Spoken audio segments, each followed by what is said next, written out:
Imaginem só, um jovem de 19 anos escreveu um documento tão profundo que revolucionou o pensamento protestante por 3 séculos. As resoluções de Jonathan Edwards não são apenas palavras antigas. Elas são um desafio radical à nossa forma moderna de viver. Eu era a sua ideia de livro que estava vagando por aí em algum lugar e agora você vai materializar como? Colocando título, subtítulo, o assunto do seu livro no link que está aqui abaixo. Eu vou te enviar ele completinho, com 12 capítulos, mais de 100 páginas por apenas R$ 49,90. Clica aqui que eu vou escrever seu livro agora.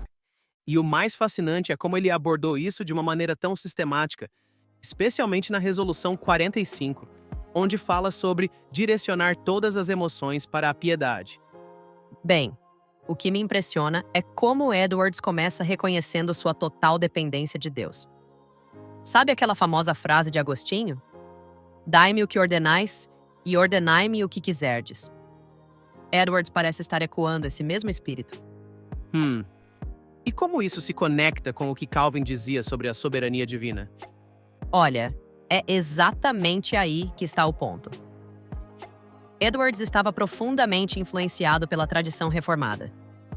Ele propõe algo revolucionário, que cada emoção, cada sentimento deve ser filtrado através da lente da piedade.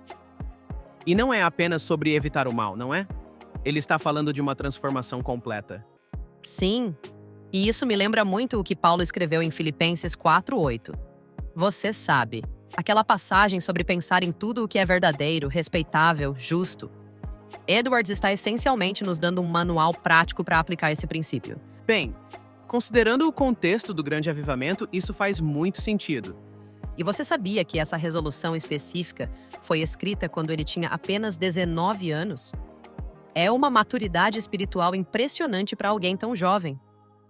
Em Religious Affections, que ele escreveu mais tarde, ele desenvolve ainda mais essa ideia da distinção entre emoções superficiais e afetos verdadeiramente espirituais.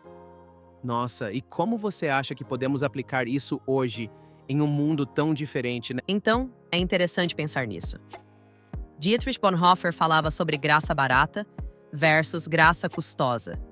Edwards parece estar propondo algo similar, uma transformação que custa tudo, mas que vale tudo. E isso me faz pensar em como seria aplicar esses princípios às nossas redes sociais, nosso consumo de mídia. Exato. Imagine aplicar o princípio de Edwards ao Instagram ou TikTok.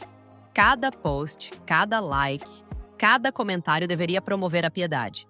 É um conceito radical para nossa época, não é? Um tipo de ascetismo digital, por assim dizer. E sabe o que é mais interessante? Edwards estabeleceu para si mesmo a disciplina de reler essas resoluções semanalmente. Em uma época de distrações constantes, essa ideia de revisão regular e intencional é mais relevante do que nunca. Mas como equilibrar isso sem cair no legalismo? Ótima pergunta. Richard Foster tem algumas ideias interessantes sobre isso em seus escritos sobre disciplinas espirituais. Ele sugere que a verdadeira transformação vem de dentro para fora, não de regras impostas externamente. E isso parece se alinhar com o que Edwards estava buscando. Sim. E quando pensamos nas implicações práticas, podemos começar com pequenos passos, como A.W. Tozer sugeria. Começar com pequenos atos de obediência que gradualmente nos levam a transformações mais profundas. E sempre mantendo aquela dependência total de Deus que Edwards enfatizava. Exatamente! E para encerrar nossa conversa de hoje, acho que a mensagem principal de Edwards continua extremamente relevante. Nossa vida espiritual não pode ser compartimentalizada. Cada aspecto de nossa existência deve ser transformado pela graça de Deus. Uma mensagem desafiadora, mas necessária para nossos tempos.